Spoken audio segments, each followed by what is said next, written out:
All right, so first we're going to create a dog class, not a cat class. And we're told that the dog should have a name and we should have a speak method. We won't make him say meow because that would be so degrading for a dog. So we'll make him say wolf or something appropriate. And we'll add his name to the speak method. Okay, so let's do that first. So where do I start? Anybody? Call it out. Yep. And then you want to add our accessor. We could, yeah. So you could just initialize things and then work out what you want to have. Yeah, that's a good approach. So how do we initialize? Initialize. And what do we want to pass to initialize? Dog name. And what do we want to do inside of initialize? At name equals name.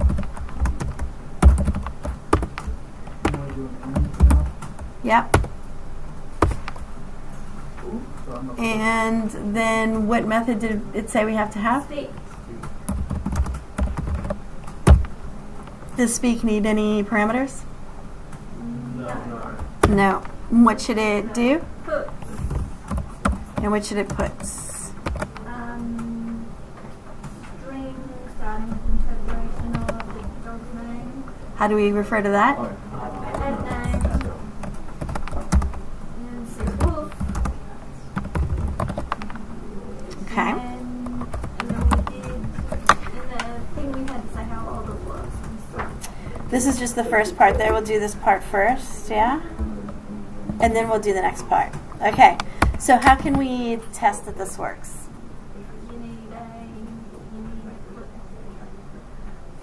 So we've defined a class, right? We've defined a class. So we'd have to instantiate our class to test it, won't we? And we do that by using any variable that we want and instantiating with dog.new. And what do we need to do? Should we do anything else here? As a parameter, right? What do we want to call our dog? Boof. Did you say boof? Boof says wolf. That'll be cute. Okay. So when I call dog.new, what will it do? It will initialize the class. But you have to put doggo. If I want to test speak, I do need to do that. So doggo.speak. Okay, shall we try it?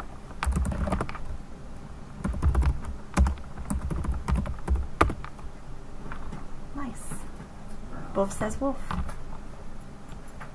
Okay, is there anything there that's unclear for anybody? So we have one instance variable that is tracking one piece of information about our dog instances, which is their name. And we have one method which performs an action. It has our dog instance perform an action, which is to speak.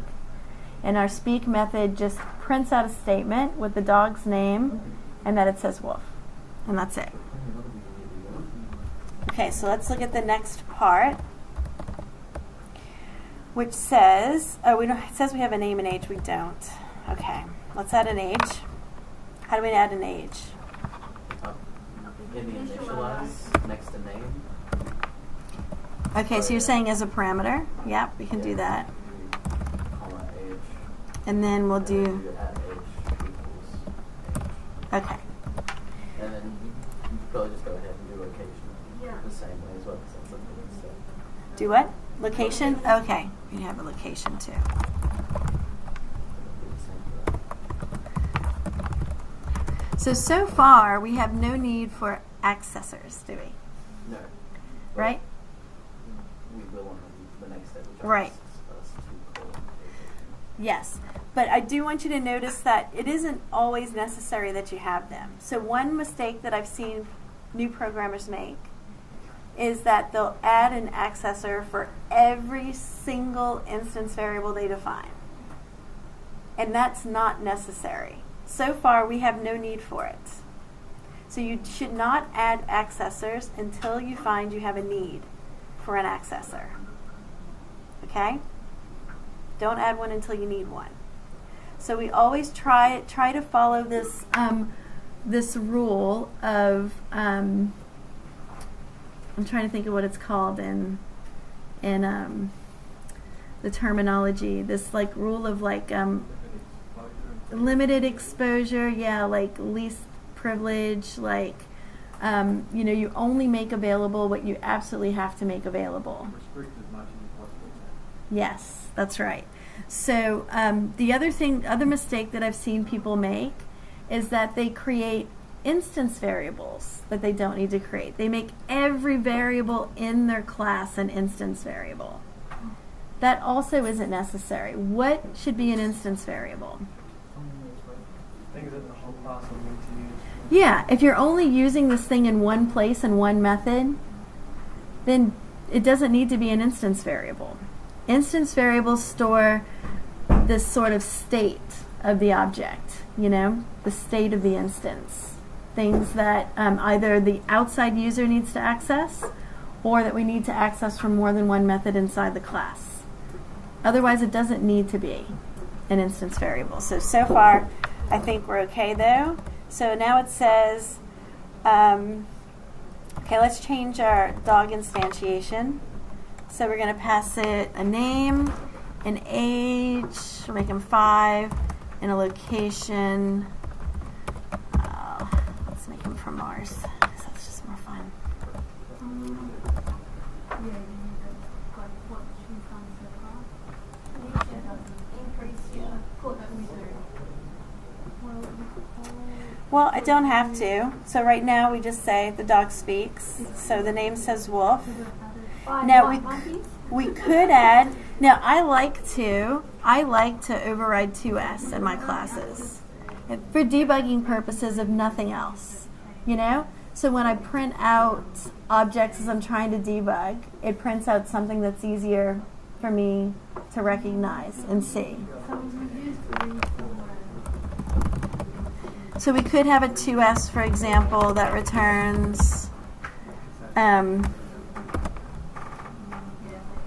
something like name is age, years old, and lives.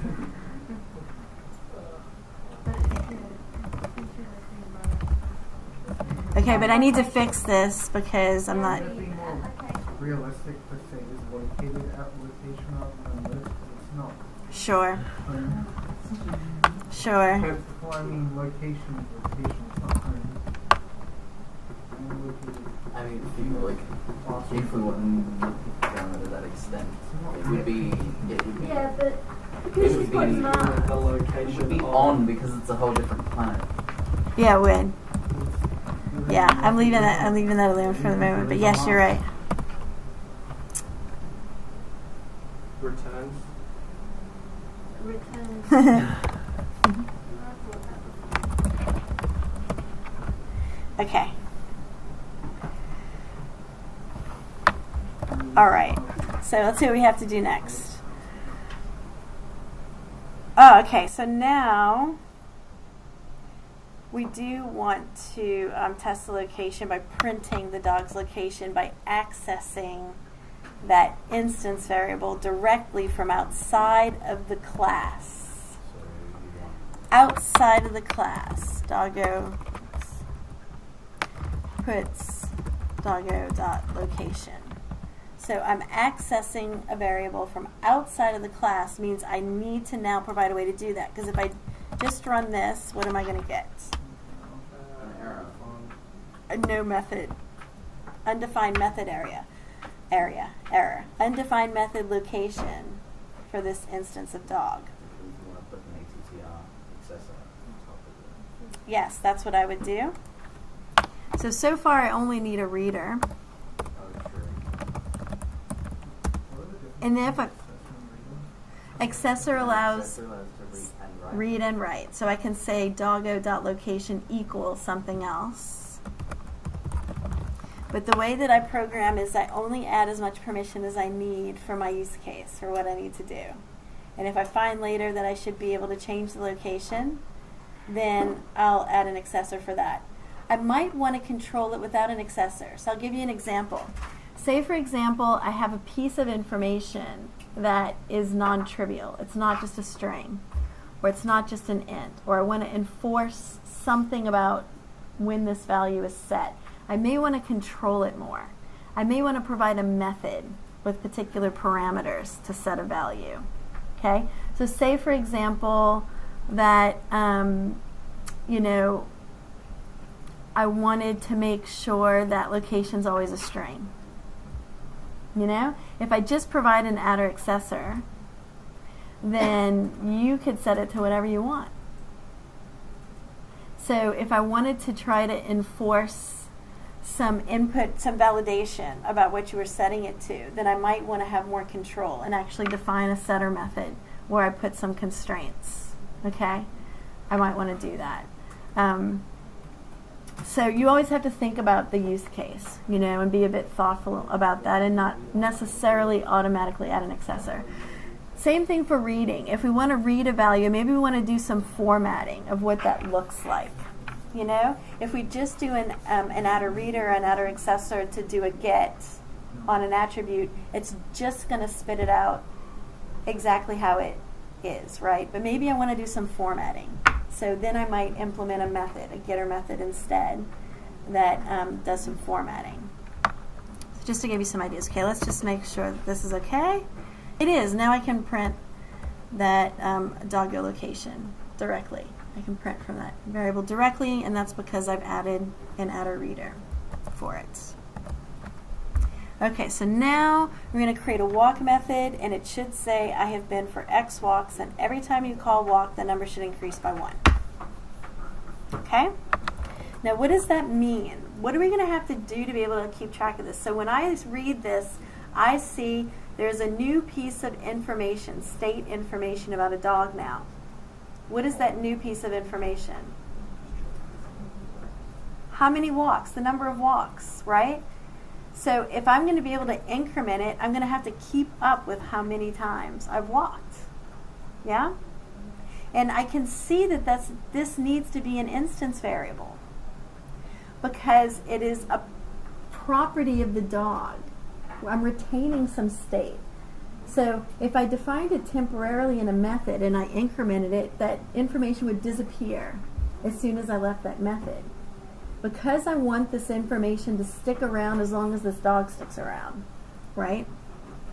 As long as this dog is around and in use, I want to keep this piece of information about the dog, just like its name and its age and its location. So that tells me this needs to be an instance variable. Okay? So let's define another instance variable. We can call it, do we want to just call it walks or number of walks? Just walks. Now, should we pass walks into the initialize as a parameter? No. I'd say no. If you were going to create a dog and you wanted to say, well, this dog's already been for 300 walks, so I'm going to initialize it with 300 walks. But that's probably not what we do. You know? It's probably more likely we'd initialize a dog, and then from that point on, we're going to track how many times we've walked this dog. Okay? So, in that case, what should I initialize it to? 0. Because we're going to assume that when we first initialize this dog, he hasn't been on any walks yet, because we've just initialized him. Yes, Aiden? Probably, yes. At least 300 walks, probably, yeah. So look, those are decisions you make, right? When you get to define this class template and how it gets instantiated and what makes sense for your particular application. So you just have to think through that. Just don't get into a habit of automatically passing every instance variable as a parameter, automatically defining every variable as an instance variable, or automatically defining every instance variable as an attr accessor, right? So just get into the habit of thinking about what am I trying to do here? What am I trying to accomplish? Okay, so now we have our instance variable and we initialize it to 0. So now we're going to define, is it walk? A walk method. Does the walk method need any parameters? No. And it says that the walk method should say, I have been for X walks. Okay, so that's going to put, I have been for, and what do I need to put here? Walks. You need to interpolate walks. Yeah. Now, it also implies, the instructions imply that You mean the walks where I need to increment walks each time, right? So where should I do that? you need to put the word walks before today. I have been Oh, for yeah. only reduced Yeah, the number. thanks. Yes, that makes sense. So where should I increment our instance variable walks? Yeah, right here is good, isn't it? Like that. So I increment walks and then I print how many walks I've been on. So let's see if that works.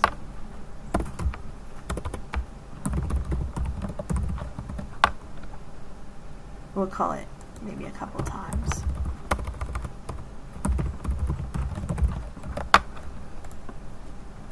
You can walk on to dog room. Drop the walk. We won't do that yet. Oh, I forgot to put an in. Thanks.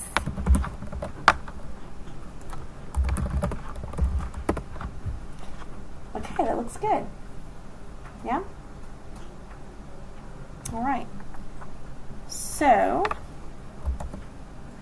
now, update the walk method so it only increases the walk count. Create a new method to display walks. Okay, so we can do that. So we're going to create a method called display walks. And it basically is going to do this, right? We're just going to move this code into here. And right now, all walk does is increment walks. Yeah? So now, if we call walk twice and then we print display walks, what do we expect it to say?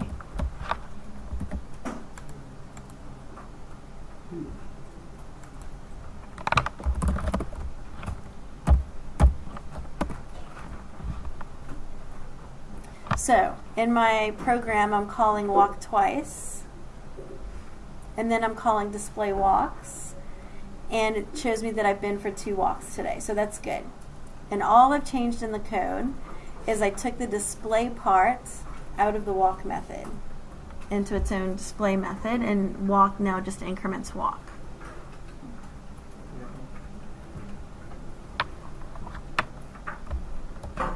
Okay, so what's next? It says, update the walk method so you can chain walk commands. Okay, so this can be confusing for people.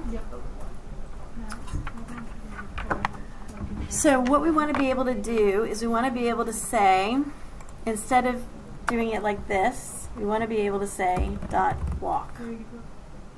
And then say dot display walks. Walk starts to look and sound really weird when you say it a lot, doesn't it? It's a weird word. Where does that L come from? It's strange. Okay, now right now if I try to run this, it doesn't work. And it tells me on line 31, undefined method walk for integer. That's confusing, isn't it? What does that mean? What does that mean? So, these are just method calls, yes? Right? Where we have something dot something in Ruby. We're calling a method on that thing. Okay? And so we have doggo first, and what kind of object is doggo? What kind of object is it? Class, right? No. Yeah, what kind? What? It's a dog. Yeah, it's a dog object, right? It's a dog object, which is an instance of the dog class, right? So it's a dog. And then we call walk on dog. No problem there, because we have an instance method on dog called walk. That's totally fine. What does that instance method return? So if we look at the walk method, An integer? yeah, why does it return an integer? There's no explicit return statement here. Why does it return an integer? Because it started off as an integer. Because it's the last thing evaluated in the method. Okay? Remember in Ruby, if we don't include an explicit return, what implicitly is returned is the last thing evaluated. Okay? The last thing that evaluated is in this case, 0 plus equals 1, which is 1. So what this method returns is 1. Then what we do is we call walk on that return value. What do we call walk on? 1. We're saying 1.walk. And then Ruby says undefined method walk for 1. 1's an integer. We have a no method error. Okay? And then it stops. So it actually tells us exactly what the problem is. Okay? We're calling walk on 1, and 1 is an integer. An integer doesn't have a method called walk. So how are we going to fix that? How can we Just fix that? a loop in the walk method, How would a loop help us? because then when it gets to the end of that, it'll then say to the next one that there's 1. That makes sense. So the integer is no longer worth 0, it's worth 1. You bring in something. How does that make it so that we can call walk on what gets returned by walk? Because at the moment the second one's trying to take it from an integer of 1. Yeah, so what does walk need to return? If we're going to do this, what does walk, is there a walk method on string?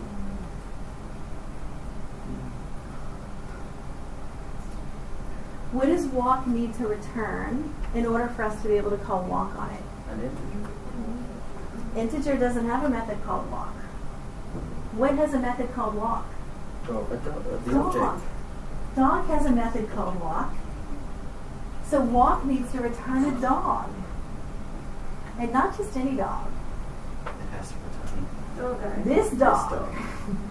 It needs to return this dog. Because when I've walked him once, and then I walk him again, I expect that he's been walked twice. So I need to return the same dog. So in Ruby, the way that we can return this instance, because inside of that walk method, we're in this instance. Okay? So to return this instance, we say that we return self. That's the keyword, self. In other languages, it's this. But in Ruby, it's self. So in walk, the last thing we need to do is return self. And what that does is return this instance of dog. And then we can call walk again. And when we call walk the second time, it's also going to return this instance of dog. But now this instance of dog has been walked twice. So its instance variable at walks equals 2. That's cool. And then I can call display walks on this instance. So now, when I run it, it works.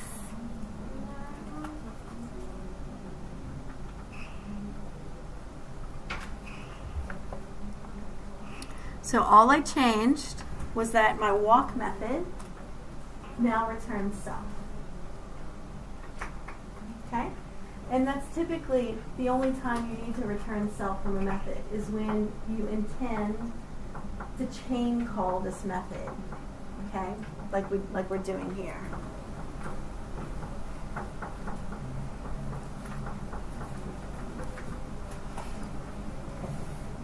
So you could, in your implementation, not do this. You could say doggo.walk, doggo.walk, doggo.walk.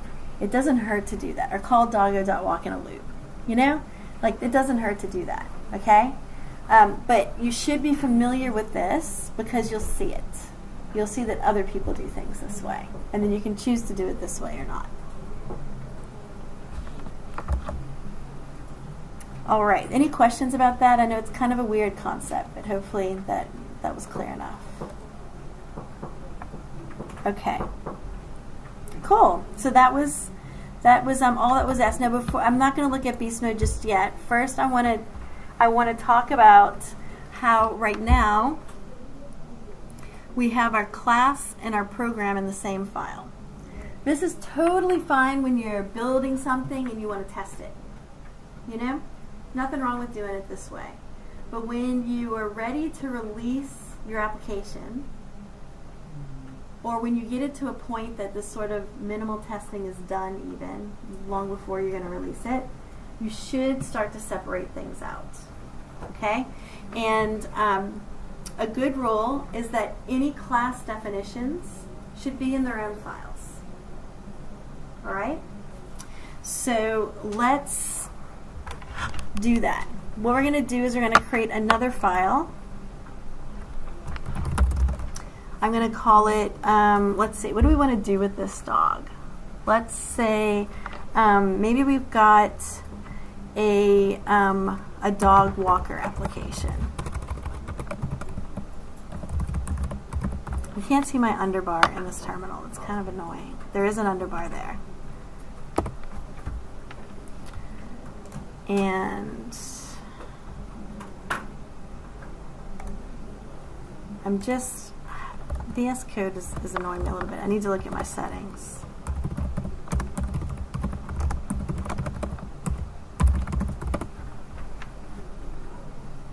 Okay, so what I'm going to do is I'm going to grab all of my code outside of my dog class and put it in dog walker. That's how I'm going to start. So the only code in my dog.rb is the dog class.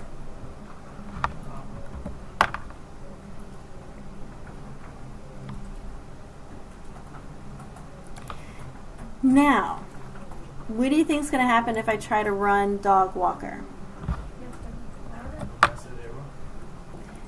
We'll get an error. Yeah, so let's see what happens.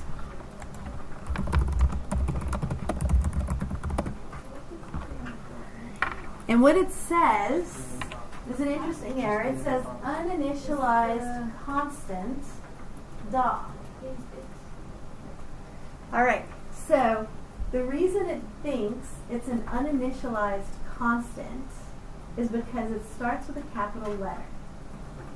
And so it's assuming that what we meant to do was to find some constant called dog. And then we forgot to actually declare it. But that's not what we've done. That's right. We actually have a class called dog, but we haven't imported it. So in Ruby, you allow access to class and method definitions that are in other files with a require statement. Okay? And when we're requiring something that we've made that's in our project directory structure, we use require relative. When we're requiring a third-party gem that somebody else has made, then we use require. Okay? So we're going to say at the very top of our file, you just have to do it before you use it. And since we use it on the first line of our program, we're going to say require relative, and then in quotes, single or double quotes, doesn't matter, we use a relative path to our file. Now, since our dog.rb is in the same directory as our dogwalker.rb, then we don't have to refer to any path at all. We can just say include dog.rb. You don't have to say One dot. slash. I don't think we have to. Let's see what happens. I just want to see if this, yeah, so that works. So you can say dog.rb, that should still work, but you don't have to. Ruby will assume you mean .rb, even if you don't say it. So it's going to assume you're talking about a Ruby file. Okay? So Vic was mentioning, do we need to do this? Well, we could do that. That wouldn't hurt either. It'll still work. Okay? You can go to the same directory, right? It is, and / means this directory. Okay? But we could just say that. And because we've said require relative, it's going to be clear to anybody who's reading this that we're including something we have in this directory and not some third-party gem. Okay? That's coming from somewhere else. All right? So this is all that's necessary. And this is what we're saying is, I want you to require everything that's in this file called dog.rb, which is in this directory. So what it does is it reads that file first and reads in any definitions that are in that file. So class definitions, method definitions that are in that file. We can use the same thing to just include, so say we have a bunch of utility methods for our application. This is a fairly common thing. You know, we have methods that maybe do input validation, do string parsing, do array parsing, do output formatting. You know, so we might have this collection, do conversions from one data type to another. We might have this collection of utility methods. And a lot of times we like to put those in one file or collection of files, you know, called like utilities, or what's some other words that we use for that? Utilities or helpers or something like that. We can include them the same way. So Ruby will read the method definitions or class definitions that are in the files we specify here.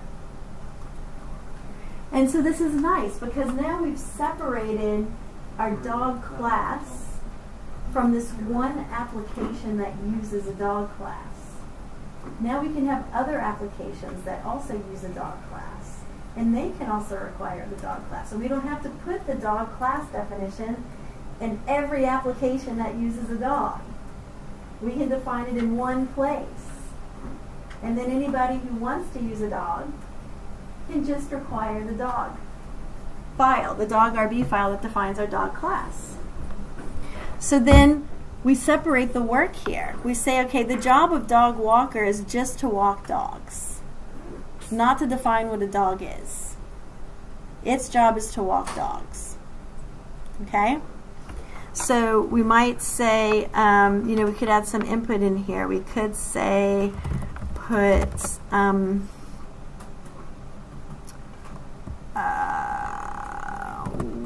would you like to add a dog to the dog walker service or something?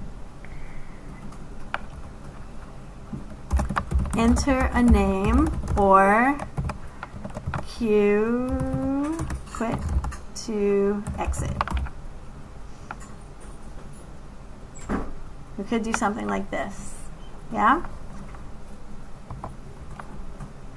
And then we can say name equals what?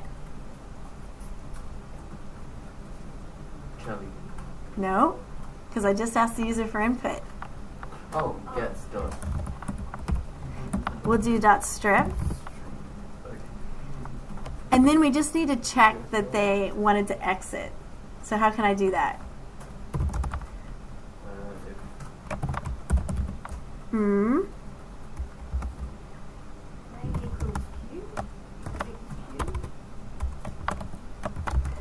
Or I'm going to say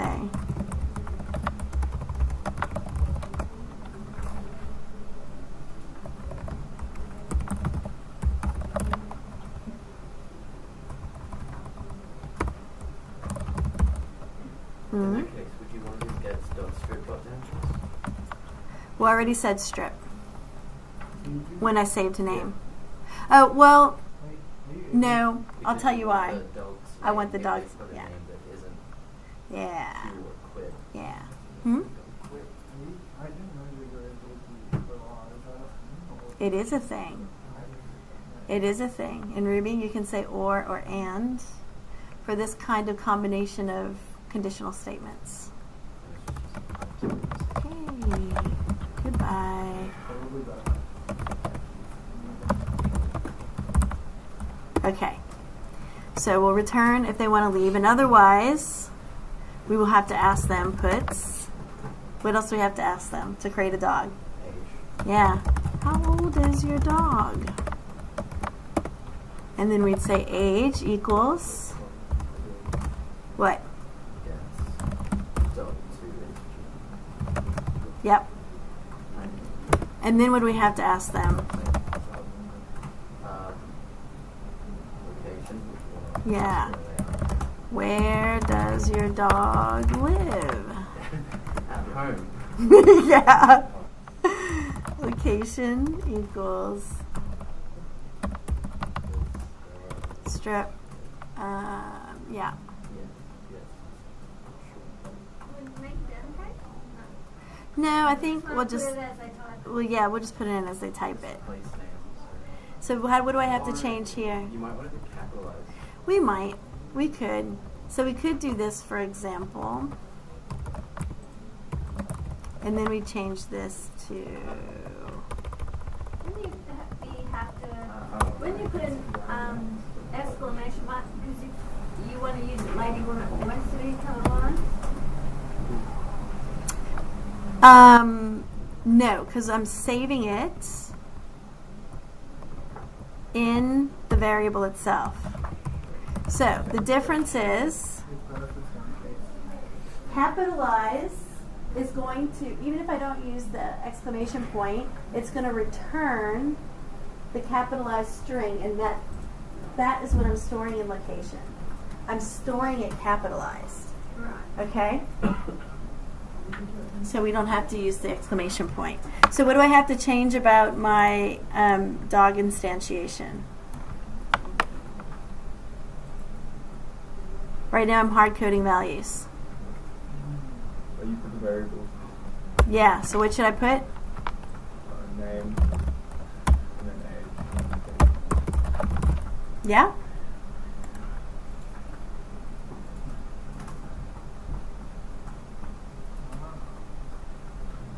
Let's just see if this works.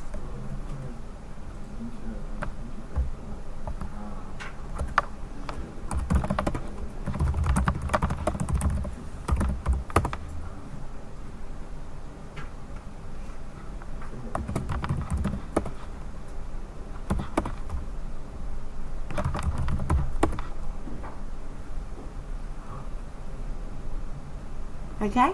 So it still all works.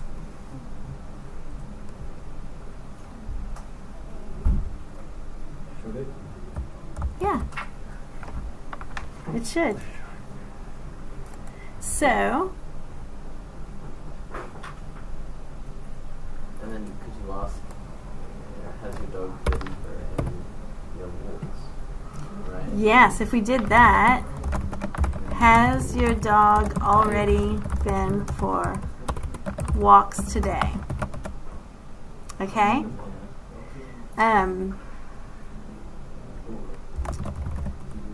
Type no, if not, or the number of walks.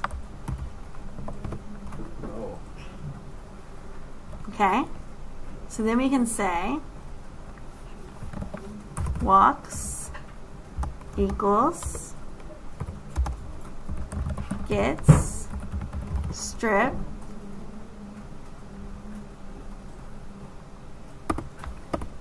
I'm not going to change it to I yet because it might be no. Exactly. Yeah. And then I'm going to say if No. walks does not, we'll do it this way. If walks equals,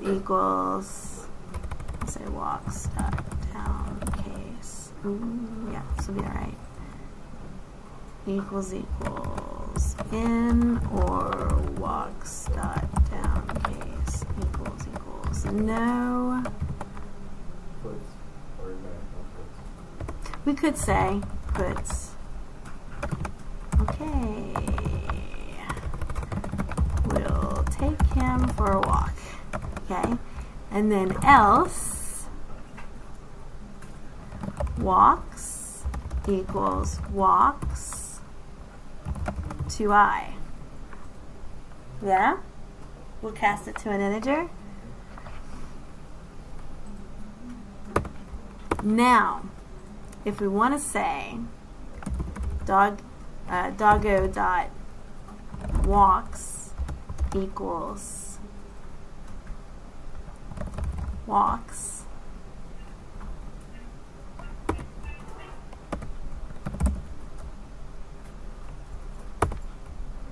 all right. Okay. Is that gonna work? All right, let's walk him here. We'll say doggo dot walk. Okay. It's not going to work. So I'll get you to tell me why it's not going to work.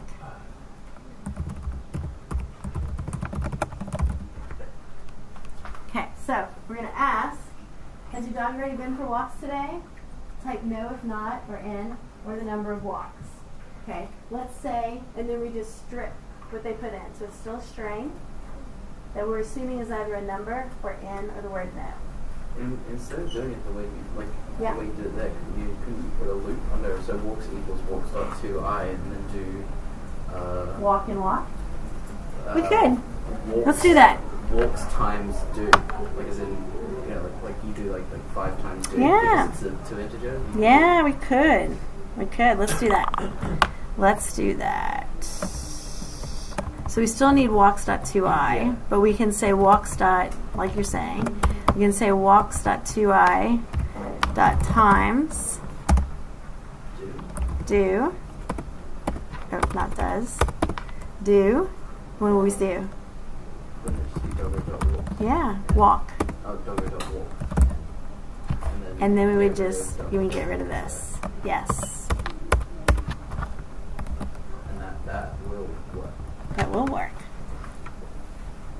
That's Yeah. just asking how many times you've walked Yeah. the dog. Yes. And then we're just incrementing the number of walks in our instance based on what you told us. Right? Now, an alternative is we could create an accessor for walks, but this is probably better. Yeah? Makes no sense to me. Yeah, well, we already have this. This is like running with the tools we got. So, you know, maybe somebody else wrote the dog class, or we can't change the dog class. We have to use it the way it is. So this would be a way to use it. Okay, so let's just go over again what we've done here so we make sure it's clear to everybody. So we asked, has your dog been for walks? Type in or no, or the number of walks. So we get the input, we strip off any leading or trailing white space, but it's still a string. Okay? And then we say, if the string we have, down case, is the letter N or the word no, then we say, okay, we'll take him for a walk. That means no, he hasn't been for any walks yet. We take him for a walk. Else, we're assuming that what they gave us was a number. Okay? So we're going to turn it into a number, convert it explicitly into a number from a string, and that many times we're going to loop. So this is the times loop, right? We're going to take the dog for a walk. So we're going to simulate taking the dog for a walk that many times based on how many times you told us he's walked. And then we're going to display the number of walks. So let's see what happens. I'll paste this code into Slack in a minute after we play with it. Okay. Spike. That was my Boston. He was so adorable. Yeah. Yeah. Has your dog already been for walks today? What should we try first? Try number of walks. Okay. I know if that works. 5. Nice. Okay, let's try it again with no. When you put 5, does 5 have been for 5 weeks today? Yes. Yes. Which is what it told us, right? Yeah, it did. It said I have been for 5 walks today. Notice that it capitalized our. Are you saying instead of I, it should be Spike has been for? Yeah. Shouldn't I? Well, yeah, but that's just grammar. Yeah, that's all right. It's just what's in our. It's just what's in our display blocks. Yeah. So we could change that. We could change that. It'd probably be nice to change that. So this works. So notice that the second time I typed in input, I used lowercase letters, and our capitalized kicked in. So we're actually storing it in our instance with capitalizing the name and the location, and it worked. When I said no, I said N. It said, okay, we'll take them for a walk, and I've been for 1 walk today. So that code works. So it's not crystal clear. It's okay. Take some more time to look over it. But if you have a specific question, feel free to ask me that question.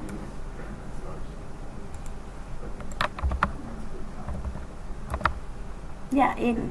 So the class is just like the equivalent of like modules in JavaScript? It's a little bit different because there are modules in Ruby too.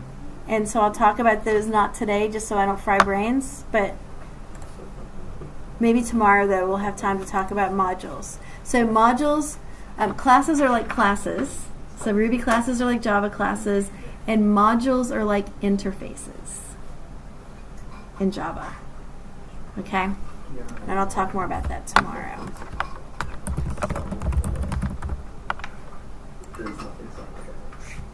Okay, so I just pasted that code snippet in Slack.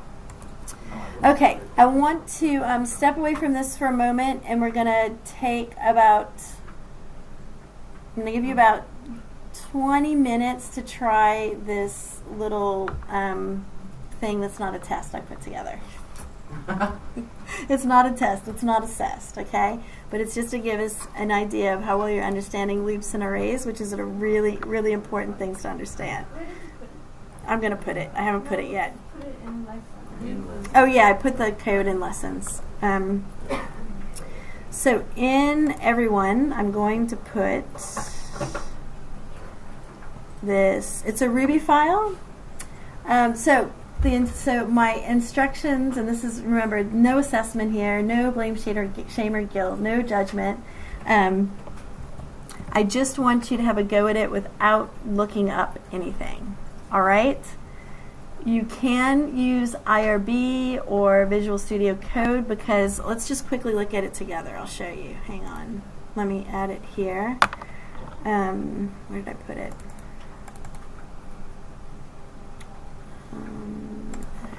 I called it a quiz. Don't worry though. And let's look at it together quickly.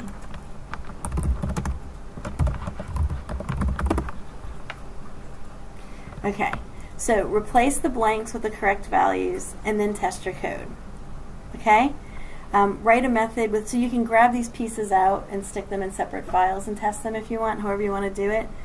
So it's some fill in the blank, okay, to see if you understand what you should be putting in these spaces. Okay? Everyone. And so there are 5 questions. So we downloaded it. Yeah, there are 5 questions. 5 little things to try. Okay? So it's really practicing loops more than anything, but there's a little bit of array and a little bit of hash in there because that's generally, those two things are closely related. Yeah, just download it.